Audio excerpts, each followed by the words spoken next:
नमस्ते। आज की इस जादुई प्रस्तुति में हम सम्राट अकबर के दरबार की एक बहुत ही प्यारी और पुरानी कहानी का विश्लेषण करने वाले हैं। एक ऐसी कहानी जो हमें दुनिया की सबसे बड़ी ताकत का असली रहस्य बताएगी। तो चलिए बिना किसी देरी के सीधे इस दिलचस्प कहानी में चलते हैं।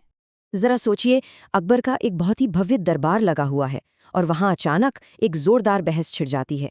सभी दरबारी आपस में जोर जोर से चिल्ला रहे हैं और बहस इस बात पर हो रही है कि इस पूरी दुनिया में सबसे ताकतवर चीज आखिर क्या है। कोई कह रहा है कि तलवार सबसे ताकतवर है, तो किसी का मानना है कि सोना और दौलत ही सबसे बड़ी शक्ति है। अब यहाँ दरबारियों की सोच और हमारे चतुर बीरबल के जवाब के बीच का अंतर देखिए। जहां एक तरफ बाकी दरबारी तलवार और सोने यानी एक तरह से डर और लालच को सबसे ताकतवर मान रहे थे, वहीं बीरबल का जवाब बिल्कुल अलग था।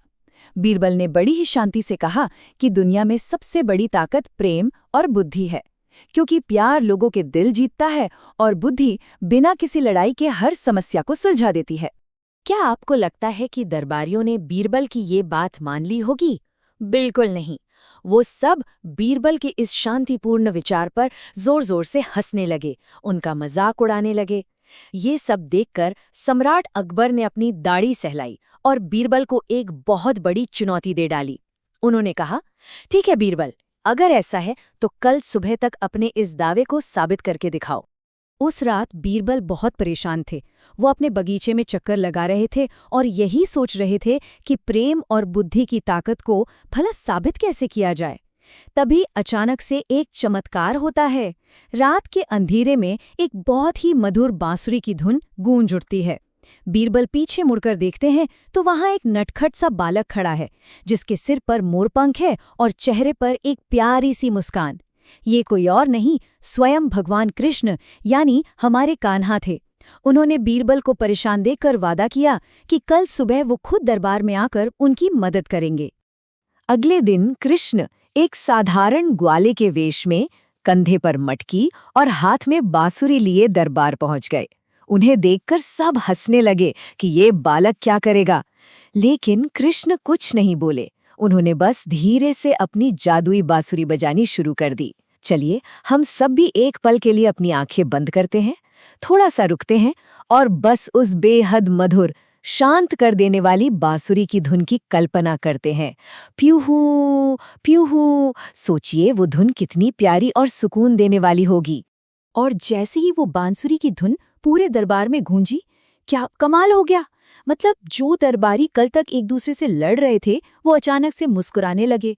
जो सैनिक हमेशा गुस्से में रहते थे वो खुशी से झूमने लगे। यहाँ तक कि दरबार का एक बहुत ही गुस्सैल मंत्री तो इतना खुश हुआ कि अपनी पगड़ी उतारकर हवा में घुमाते हुए नाचने लगा। महज एक खुशी भरी आवाज ने सबका गुस्सा पिघला दिया और पूरे दरबार का माहौल बदल कर रख दिया। तो कान्हा इस चमत्कार से क्या समझाना चाहते थे? बात बहुत सीधी सी है। जहां प्यार और खुशी होती है, वहां क्रोध अपने आप हार जाता है। प्यार में इतनी ताकत है कि वो बिना एक भी तलवार उठाए बड़ी से बड़ी लड़ाई को रोक सकता है। प्यार हमेशा दिलों को जीतता है। सच में ये एक बहुत ही खूबसूरत सीख है। खैर, बांसुरी का वो संगीत तो सबको बहुत पसंद आया और प्यार की ताकत भी साबित हो गई। लेकिन अब सवाल ये था कि असली समझदारी और बुद्धि की पहचान कैसे हो, इसे कैसे साबित किया जाए। ये सुनकर कृष्ण मुस्कुराए और उन्होंने एक बहुत ही मजेदार और सच कहूं तो एक बहुत ही स्वादिष्ट सा टेस्ट लेने का फैसला किया। उन्होंने दरबार के बीच रखी एक मेज पर 2 मीठे लड्डू रख दिए। एक लड्डू बहुत ही बड़ा और लालच जगाने वाला था और दूसरा लड्डू एकदम छोटा और साधारण सा। फिर कृष्ण ने एक बहुत ही आसान सा नियम बताया। उन्होंने कहा कि इस दरबार में जो भी सबसे बुद्धिमान इंसान है वो जाकर उस बड़े लड्डू को उठा सकता है। अब आप खुद ही सोचिए क्या हुआ होगा।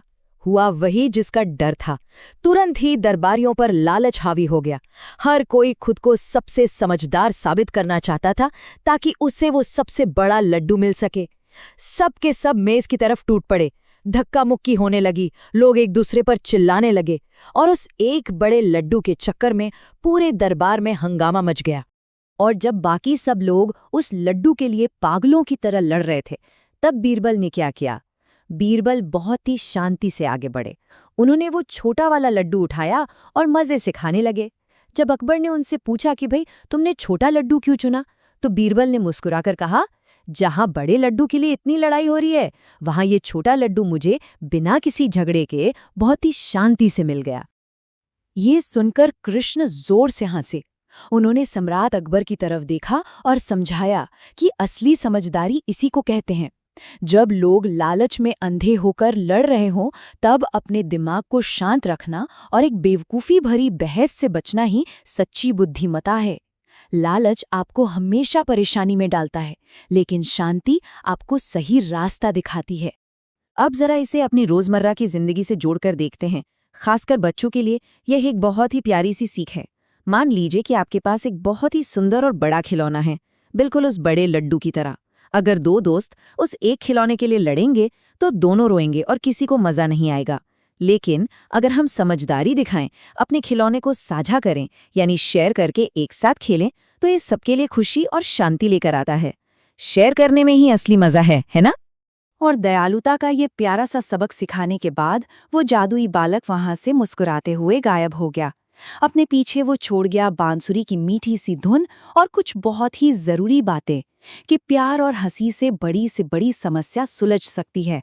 लालच से हमेशा दूर रहना चाहिए और एक शांत मन ही हमारी सबसे बड़ी ताकत है। और मैं आपको बता दूं, सम्राट अकबर अपनी जिंदगी में इस सीख को फिर कभी नहीं भूले। तो अब जब हम इस कहानी के अंत पर आ गए हैं, तो मैं चाहता हूं कि आप सब एक बात पर जरूर विचार करें। अगली बार जब भी आपकी किसी से कोई बहस हो या कोई झगड़ा होने लगे, तो हम शांति चुनने के लिए प्यार और दयालुता के उस जादू का इस्तेमाल कैसे कर सकते हैं? क्या हम गुस्सा करेंगे या फिर बीरबल और कान्हा की तरह समझदारी और एक प्यारी सी मुस्कान से काम लेंगे? इस बारे में सोचिएगा जरूर। तब तक के लिए खुश रहिए और अपने आसपास शांति और प्यार बांटते रहिए।